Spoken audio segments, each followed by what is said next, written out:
Hello everyone, आज हम start करेंगे अपना टॉपिक कंजस्टिव हार्ट फेलियर और क्या ड्रग यूज़ हो रही है कंजस्टिव हार्ट फेलियर में। ये सारी चीज़ें हम समझेंगे। कंजस्टिव हार्ट फेलियर को स्टार्ट करने से पहले हम समझेंगे प्रीलोड और आफ्टर लोड क्या होता है। ये है हमारा हार्ट का डायग्राम जिसमें right atrium, right ventricle, left atrium and left ventricle हैं। हम समझेंगे कि प्रीलोड क्या होता है एंड आफ्टर लोड। प्रीलोड है कि एंड डायस्टोलिक प्रेशर बोलते हैं प्रीलोड को। तो इसमें है कि जो भी हमारी सुपीरियर वेना कावा और इन्फीरियर वेना कावा से हमारा ब्लड आएगा, वेंट्रिकल्स को फिल्ड होने में कितना टाइम लग रहा है, वो है हमारा प्रीलोड। और आफ्टर लोड बोलेंगे कि कितना प्रेशर हमारा लेफ़्ट वेंट्रिकल लगा रहा है ताकि वो आयोटा में ब्लड को पास कर सके। जैसा कि लिखा है, preload is a end diastolic pressure when the ventricles are filled. इसमें जो हमारे या तो राइट वेंट्रिकल या तो लेफ़्ट वेंट्रिकल जब फिल हो रही हो, यानी जब ब्लड आ रहा हो superior vena cava, inferior vena cava से, तो जब हमारा राइट वेंट्रिकल और लेफ़्ट वेंट्रिकल फिल होते हैं तो उसे हम बोलते हैं प्रीलोड।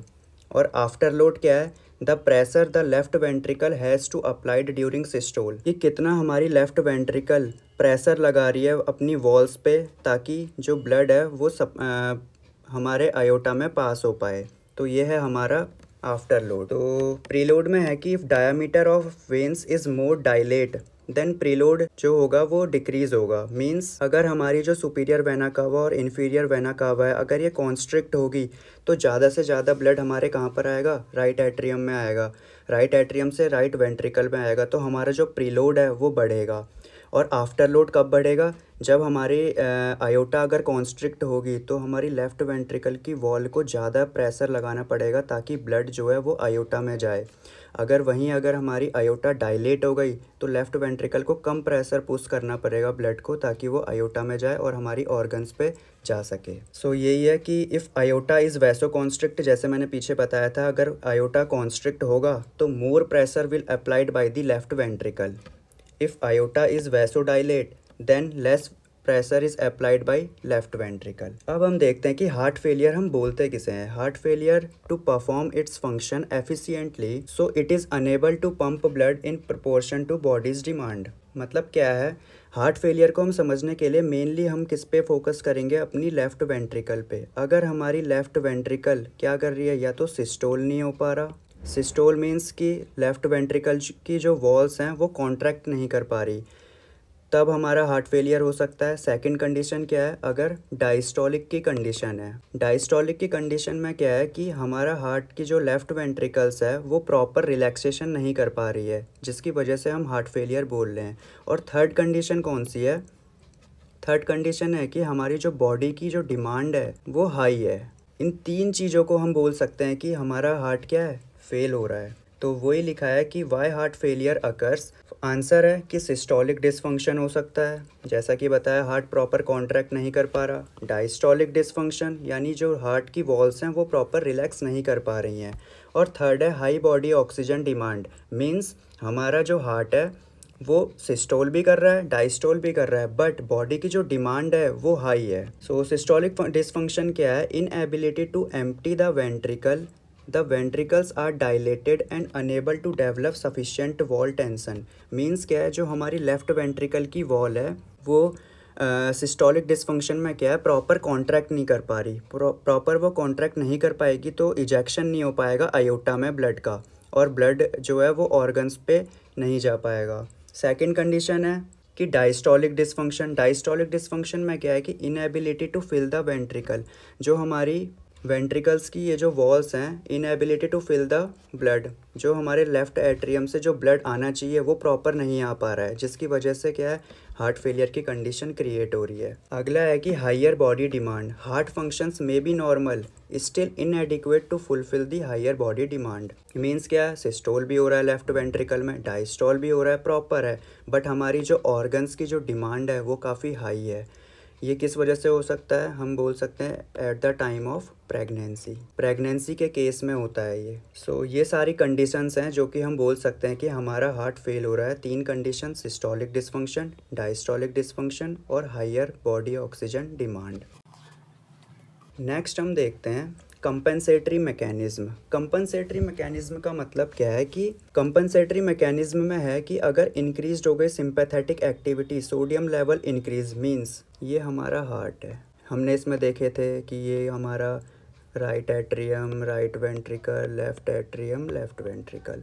तो बेसिकली क्या है, हम इसकी बात कर रहे हैं अपने लेफ़्ट वेंट्रिकल की, मेन फोकस हमारा लेफ़्ट वेंट्रिकल पे ही होगा। तो इसे समझने के लिए हम देखते हैं कंपनसेटरी मैकेनिज्म क्या है।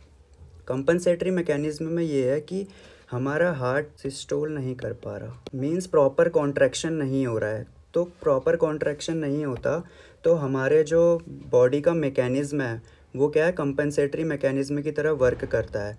वो खुद चाहता है कि हमारा जो हार्ट है वो पंप करे। इसके लिए क्या होता है कि हमारी जो बॉडी है उससे नॉर एड्रीनलिन रिलीज़ होता है, नॉर एड्रीनलिन रिलीज़ होगा, और ये है हमारी लेफ़्ट वेंट्रिकल पे हमारा मेन फोकस रहेगा। ये हमारी मायोकार्डियम की सेल्स है, मायोकार्डियम सेल। तो क्या है कंपनसेटरी मैकेनिज्म कि हमारी ये जो वॉल्स हैं इनमें क्या होते हैं, हार्ट में बीटा 1 रिसेप्टर प्रेजेंट होते हैं, बीटा 1 रिसेप्टर। तो कंपनसेटरी मैकेनिज्म में क्या हो रहा है कि जो नॉर एड्रीनलिन है वो डायरेक्टली आके बाइंड करता है इस बीटा 1 रिसेप्टर से। जैसे ही ये बीटा 1 रिसेप्टर से बाइंड करेगा तो हमारा हार्ट क्या करेगा, proper contract, again contraction contraction contraction. Means क्या है, हमारा हार्ट फेलियर की कंडीशन तो ठीक हो गई ना। हमें यही चाहिए था कि हमारा जो हार्ट है वो प्रॉपर कॉन्ट्रैक्ट कर पाए, और वो नॉर एड्रीनलिन जो हमारा कंपनसेटरी मैकेनिज्म है, जो हमारी बॉडी खुद उसे नॉर एड्रीनलिन को रिलीज़ करा रही है। तो ये तो ठीक है, अच्छी बात है, हो गया कॉन्ट्रैक्शन। बट जो इसके बेनिफिट तो हमें मिल गया कि हार्ट कॉन्ट्रैक्ट हो गया, ठीक है, कंजस्टिव हार्ट फेलियर ठीक हो गया। बट इसके कुछ नुकसान भी हैं, कुछ डिसएडवांटेज हैं, जैसे कि बीटा 1 रिसेप्टर प्रेजेंट होते हैं किडनी में, ऑल्सो ब्लड वेसल्स में। ये जो नॉर एड्रीनलिन है ये क्या करता है, किडनी में आके बाइंड कर लेता है। किडनी में भी क्या होते हैं, बीटा 1 रिसेप्टर प्रेजेंट होते हैं। जब नॉर एड्रीनलिन किडनी में आके बाइंड करता है तो ये क्या करता है, रेनिन रिलीज़ कराता है, और रेनिन क्या करता है, एंजियोटेंसिनोजन को कन्वर्ट करता है एंजियोटेंसिन 1 में, एंड एंजियोटेंसिन 1 अगेन कन्वर्ट होता है एंजियोटेंसिन 2 में।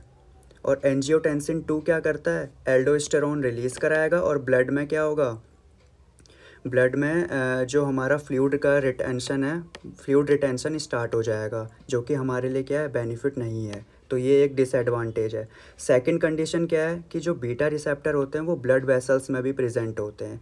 अगर ब्लड वेसल्स में प्रेजेंट है तो ये नॉर एड्रीनलिन ब्लड वेसल्स में आके बाइंड करेंगे, और क्या होगा, वैसोकॉन्स्ट्रिक्शन होगा। वैसोकॉन्स्ट्रिक्शन होगा तो क्या होगा, वैसोकॉन्स्ट्रिक्शन होगा ब्लड वेसल्स में, तो प्रीलोड और आफ्टर लोड। जैसा कि हमने पहले बताया था, प्रीलोड क्या है, एंड डायस्टोलिक प्रेशर है, और ये किस पे डिपेंड करता है, वेन्स पे। अगर वेन हमारी कॉन्स्ट्रिक्ट करेंगी, वेन अगर हमारी क्या हो गई, कॉन्स्ट्रिक्ट, तो मोर ब्लड आएगा, और प्रीलोड क्या होगा, हमारा बढ़ेगा। तो कॉन्ट्रैक्शन तो इस तरीके से हो गया हार्ट फेलियर का। बट क्या है, कुछ डिसएडवांटेजेस भी हैं कंपनसेटरी मैकेनिज्म के। कंपनसेटरी मैकेनिज्म क्या करता है, इंक्रीज़ करता है सिंपैथेटिक एक्टिविटी, जैसे कि बताया था नॉर एड्रीनलिन रिलीज़ करवाता है। तो जैसे ही इंक्रीज़ होती है सिंपैथेटिक एक्टिविटी, अल्फ़ा स्टिमुलेशन होते हैं। अल्फ़ा स्टिमुलेशन कहाँ, अल्फ़ा रिसेप्टर प्रेजेंट कहाँ पर होते हैं, ब्लड वेसल्स पे, आर्टरीज, वेन्स। तो जैसे ही नॉर एड्रीनलिन अल्फ़ा से बाइंड करेगा, वैसोकॉन्स्ट्रिक्शन अकर होता है। तो वैसोकॉन्स्ट्रिक्शन होगा तो क्या होगा, आर्टरी जो हमारी लेफ़्ट वेंट्रिकल में प्रीलोड आफ्टर लोड है वो क्या होगा, इंक्रीज़ होगा। वैसे ही जो हमारा प्रीलोड है वो भी इंक्रीज़ होगा। ये हमारे लिए क्या है, डिसएडवांटेज है। ऐसे ही अगर beta stimulation, also beta receptor present होते हैं किडनी में। किडनी में क्या होता है कि रेनिन प्रोडक्शन इंक्रीज़ हो जाता है, और रेनिन जैसे इंक्रीज़ होता है, एंजियोटेंसिनोजन से एंजियोटेंसिन 1 बनता है, एंड एंजियोटेंसिन 1 से एंजियोटेंसिन 2 में कन्वर्ट होता है, जिससे सॉल्ट एंड वाटर के रिटेंशन होता है बॉडी में, और इंक्रीज़ हो जाएगा हमारा वर्कलोड हार्ट का, और कार्डियक रीमॉडलिंग होगी, यानी हाइपरट्रॉफी हो जाएगी लेफ़्ट वेंट्रिकल की वॉल्स की। नेक्स्ट हम देखते हैं ड्रग्स क्या क्या यूज़ है कंजस्टिव हार्ट फेलियर में। तो बेसिकली आइनोट्रोपिक एजेंट्स हैं। आइनोट्रोपिक एजेंट्स क्या होते हैं, जो कि इम्प्रूव करेंगे कॉन्ट्रैक्टिलिटी ऑफ हार्ट। तो मेनली आइनोट्रोपिक ड्रग्स में हम क्या कौन सी देखेंगे, डिजॉक्सिन। इसका ही मेन रोल है और इसका ही मैकेनिज्म मेन एग्जाम में पूछा जाता है। और जो बाकी अदर्स ड्रग आती हैं कंजस्टिव हार्ट फेलियर में, वो क्या करती हैं, वो रिड्यूस करती हैं लोड ऑफ द हार्ट, यानी वो प्रीलोड भी रिड्यूस करेंगी और आफ्टर लोड भी रिड्यूस करेंगी। मेनली अभी हम कौन सी ड्रग्स पढ़ने वाले हैं, डिजॉक्सिन के मैकेनिज्म ऑफ एक्शन। ये है डायूरेटिक्स। ये हमारी क्लासिफिकेशन है कंजस्टिव हार्ट फेलियर की, जिसमें डायूरेटिक्स है, एल्डोस्टेरोन एंटागोनिस्ट है, बीटा एड्रिनर्जिक ब्लॉकर, वैसोडाइलेटर और रेनिन एंजियोटेंसिन इनहिबिटर। जितनी भी aldosterone antagonist, diuretics, beta blocker, vasodilator, renin angiotensin inhibitor, ये सारी drugs preload and after load को रिड्यूस करेंगी। और जो हमारा डिजॉक्सिन है ये क्या करेगा, आइनोट्रोपिक है, फोर्स ऑफ कॉन्ट्रैक्शन हार्ट का बढ़ाएगा। अब हम देखते हैं mechanism of action of digoxin. So ये हमारी एक सेल है कंजस्टिव, ये हमारा हार्ट है, हार्ट की ये लेफ्ट वेंट्रिकल है, ये लेफ्ट वेंट्रिकल की एक सेल है हमारी मायोकार्डियम सेल। इस मायोकार्डियम सेल का ही हमने ये स्ट्रक्चर बनाया है। बेसिकली इसमें क्या है, कोई भी वेव ऑफ डीपोलराइजेशन आई जिससे कैल्शियम चैनल ओपन हुए, एंड ये कैल्शियम चैनल से 1% कैल्शियम चैनल हमारा इनसाइड द सेल आया। Very little amount of calcium came inside the cell and this calcium is goes to the RYR2 receptor. ये RYR2 receptor endoplasmic reticulum के surface पे होते हैं, या हम इसे सार्कोप्लाज्मिक रेटिकुलम भी बोलते हैं। तो जैसी वेव ऑफ डीपोलराइजेशन आई, कैल्शियम चैनल ओपन हुए, कैल्शियम आया इनसाइड द सेल, और जैसे ही कैल्शियम, ये 1% आता है कैल्शियम, ये कैल्शियम क्या करेगा, RYR2 से जाके बाइंड करेगा। जैसे ही ये कैल्शियम इसके पास आके बाइंड करा, तो ये क्या करता है, कैल्शियम स्टिमुलेट करता है सार्कोप्लाज्मिक रेटिकुलम को। जैसे ही सार्कोप्लाज्मिक रेटिकुलम स्टिमुलेट हुआ, तो जो सार्कोप्लाज्मिक रेटिकुलम के अंदर ऑलरेडी कैल्शियम डिपॉजिट होते हैं, तो ये कैल्शियम, इस कैल्शियम ने जैसे ही RYR2 को स्टिमुलेट किया, यहाँ से कैल्शियम आए, और टोटल कितने हो गए कैल्शियम, 100%।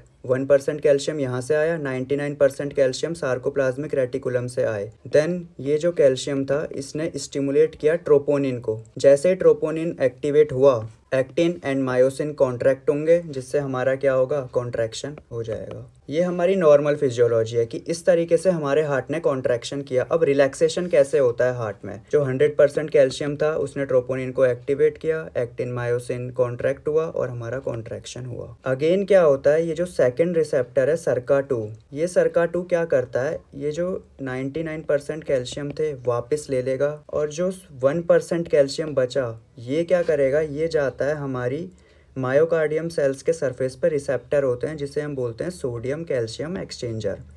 ये सोडियम कैल्शियम एक्सचेंजर क्या करेगा, इस कैल्शियम को, जो 1% बचा था, 99 तो वापस हो गया, और जो 1% था वो सोडियम कैल्शियम एक्सचेंजर के पास जाएगा, calcium outside the cell, sodium inside the cell. And again एक और मायोकार्डियम सेल्स में हमारे रिसेप्टर प्रेजेंट होते हैं, सोडियम पोटेशियम एटीपेस पंप बोलते हैं जिसे। ये क्या करेगा, इस सोडियम को आउटसाइड द सेल भेजेगा और पोटेशियम को इनसाइड द सेल आएगा, और हमारा रिलैक्सेशन हो गया हार्ट का। ये हमारी नॉर्मल फिजियोलॉजी है, कैसे कॉन्ट्रैक्शन और रिलैक्सेशन हो रहा है। अब डिजॉक्सिन क्या करता है, डिजॉक्सिन बेसिकली इस रिसेप्टर को ही क्या कर देगा, ब्लॉक कर देता है। सोडियम पोटेशियम एटीपेस पंप है, इसको ब्लॉक कर देगा। इसको ब्लॉक करने की वजह से ये जो कैल्शियम और सोडियम कैल्शियम एक्सचेंजर था, ये भी अपना वर्क करना बंद कर देगा।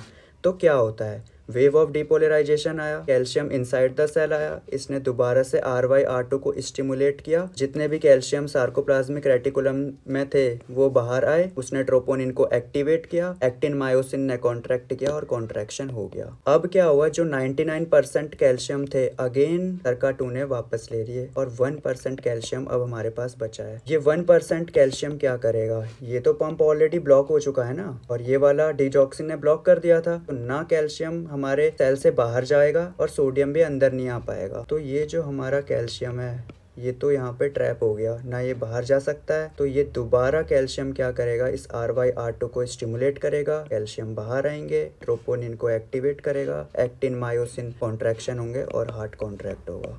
तो यही हमारी फार्माकोलॉजी है, मैकेनिज्म ऑफ एक्शन है कंजस्टिव हार्ट फेलियर का डिगॉक्सिन में।